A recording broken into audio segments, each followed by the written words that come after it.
What's good, ladies and gents? Welcome to the MKO Pugilism Boxing channel, where we talk all things boxing. Remember to like, subscribe, hit the bell notification, put it on all so you can get notified of any new news that comes out as and when it happens. So, I've recently heard now that Terrence Crawford versus Errol Spence Jr., the rematch will be taking place.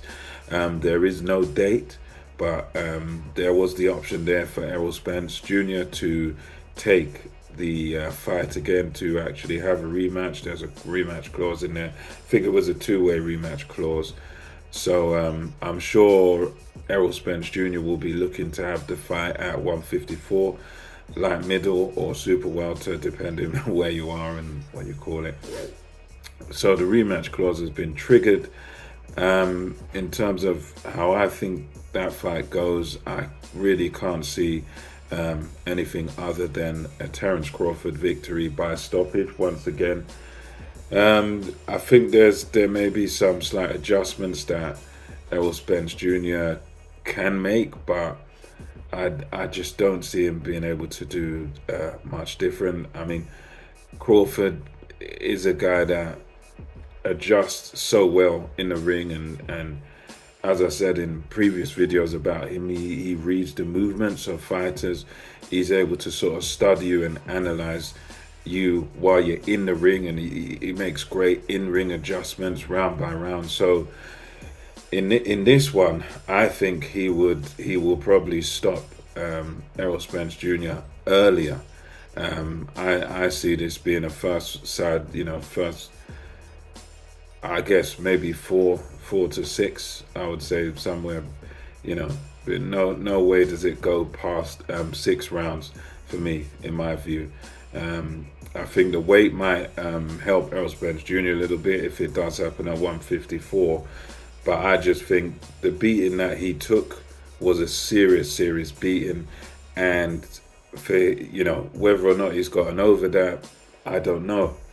But I think the danger is that when you deal with a fight like Terrence Bud Crawford, he's a real thinking fighter.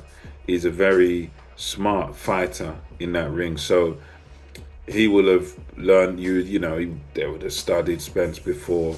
And if anything, I think the danger here for Spence could be that he may have deteriorated from that fight. He may come in there and he might be worse off coming into that rematch. We don't know until it happens. But for me, I don't give him much of a chance. I think it's just going to be a Terrence Crawford victory again. And because of the spite that Terrence Crawford carries into that ring, and because of the fact that now Terrence Crawford knows Errol Spence Jr., he knows him, he knows his moves, he knows the way he fights. I think it's just going to be an earlier stoppage for Terrence Bud Crawford. And it's one of those that, I don't blame Errol Spence Jr. for taking it, but at this time I would say it wouldn't be the best move. It wouldn't be an advisable move, really, for his career. He probably needs a fight or two in between to sort of get over that loss and to get back on his feet, to go straight back into it. Although, yes, at the weekend, Chris Eubank Jr. Was able to do something crazy like that, turn around and knockout and return a favor. But I think a guy like Terrence Crawford is a very special fighter, and you're not gonna beat a man like that straight away after just being knocked out by him. But yeah, we shall see. Brave of Errol Spence Jr. to trigger this rematch clause, but I guess in his view, he might just think, well, there's nowhere else to go. So yeah, let me know your thoughts about this. A rematch between Terrence Crawford and Errol Spence Jr. Who do you have winning? Do you think this is a good move by Errol Spence Jr. to trigger this rematch clause? Or do you think perhaps he should retire? Let me know what you think about it.